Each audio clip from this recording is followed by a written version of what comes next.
Inilah Injil Yesus Kristus menurut Matius. Dimuliakanlah Tuhan. Para bruder, adik-adik frater dan bruder yang terkasih dalam Yesus Kristus. Tuhan, sampai berapa kali aku harus mengampuni saudaraku jika ia berbuat dosa terhadapku? Sampai 7 kali. Inilah pertanyaan Petrus terhadap Yesus. Pertanyaan Petrus ini sebenarnya bertolak dari kebiasaan sebelum Yesus. Kitab Kejadian bab 4 ayat 24 sudah melukiskan secara benar dan tepat akibat pembalasan terhadap Kain yang telah membunuh adiknya Abel. Sebab jika Kain harus dibalaskan 7 kali lipat, maka Lamek 77 kali lipat. Secara sederhana, yang mematikan Kain akan dibalas 7 kali lipat, dan kejahatan terhadap nyawa Lamek, keturunan Kain, akan dibalas 77 kali lipat. Sejak awal mula, Allah sebenarnya tidak menghendaki pembahasan terhadap segala jenis kejahatan itu sendiri. Bacaan-bacaan suci pada hari ini mengajak Anda dan saya, kita semua sebagai pengikut Kristus, untuk lebih menanamkan pengampunan yang tak terbatas di dalam hati setiap kita, dan bukannya balas dendam yang hanya bisa melahirkan sakit hati, balas dendam yang hanya bisa melahirkan kecewa dan tangis yang berkepanjangan. Dan mati kita adalah milik Tuhan. Karena itu, manusia jangan menganggap dirinya sebagai pusat dari segala-galanya. Anda dan saya adalah sarana penyalur kebaikan Allah itu sendiri. Anda dan saya hanyalah penyalur, maka kita tidak memiliki hak apapun untuk membalas setiap kejahatan itu sendiri. Sebagaimana dilukiskan dalam bacaan Injil hari ini, Petrus yang menurut saya selalu mencari muka, suka mencari perhatian, ingin makan puji dan sebagainya, di hadapan gurunya sendiri meyakini bahwa mengampuni sampai 7 kali yang melebihi kebiasaan Yahudi atau kebiasaan normal yang hanya 3 kali sudah merasa cukup dan hebat sekali. Yesus malah berkata kepada Petrus, "Bukan, aku berkata kepadamu bukan sampai 7 kali, melainkan sampai 70 kali 7 kali." Yesus mau membuktikan kualitas dari setiap pengampunan itu sendiri. Mengampuni harus sampai pada melupakan.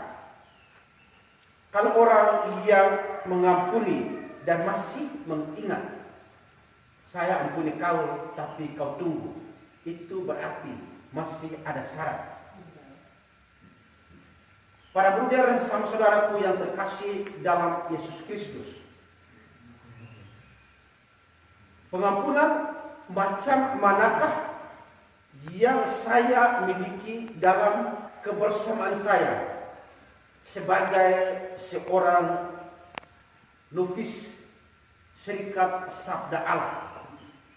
Sadar atau tidak sadar, kita sebenarnya memainkan pengampunan berselubung domba.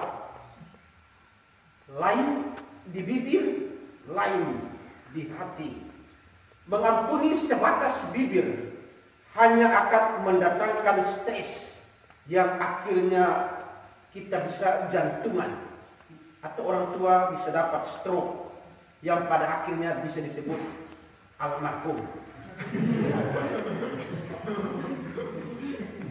Jadi bagi saya pengampunan seperti ini adalah pengampunan yang saya sebut pengampunan sandiwara.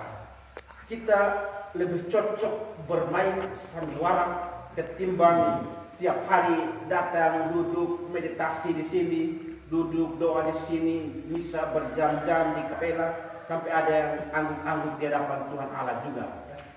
Ini kita bersandiwara. Sadar atau tidak sadar, kita sebenarnya membuat perhitungan matematis dari setiap pengampunan yang kita pentaskan. Mengampuni bukan soal jumlah seperti Petrus 70 kali. Bukan soal jumlah, melainkan kualitas nilai yang terukur. Pengampunan harus sampai pada tingkat kegenapannya yang tak terhitung. Kalau mengampuni dengan membuat perhitungan, itu sebenarnya belum ada pengampunan. Yesus mengajak Anda dan saya untuk selalu mengampuni. Pengampunan yang benar dan tepat harus sampai pada taraf berani melepaskan keegoisan diri sendiri yang sebenarnya bagi saya adalah semu dan palsu, dengan suatu kesadaran pribadi yang merupakan inti dari diri sendiri. Melupakan dalam memaafkan adalah bagian yang cukup bisa diandalkan sehingga orang lain pun mampu berkembang.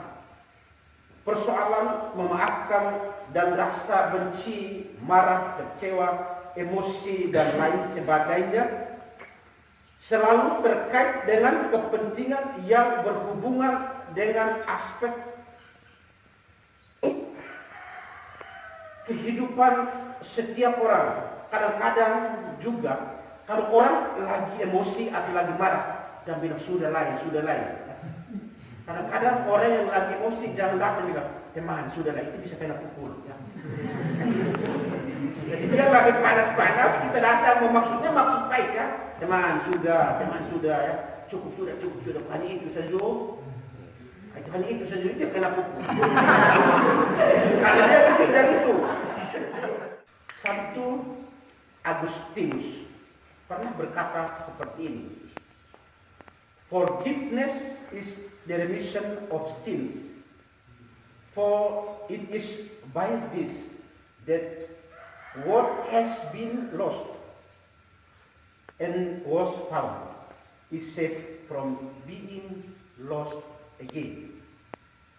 Mengampuni adalah pengampunan dari dosa-dosa melalui dan dalam apa yang telah hilang ditemukannya kembali dan disimpan kembali pada tempat yang benar dan tepat.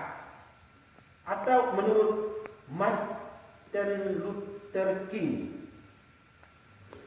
we must develop and maintain the capacity to forgive. He who is devoid of the power to forgive is devoid of the power to love. There is some good in worst of us and some evil in the best of us. When we discover this, we are less prone to hate our enemies. Kita harus menumbuhkan dan menjaga kekuatan untuk memaafkan. Ada sedikit kebaikan di dalam kekurangan kita, dan ada juga sedikit kelemahan di dalam kebaikan-kebaikan yang kita perankan.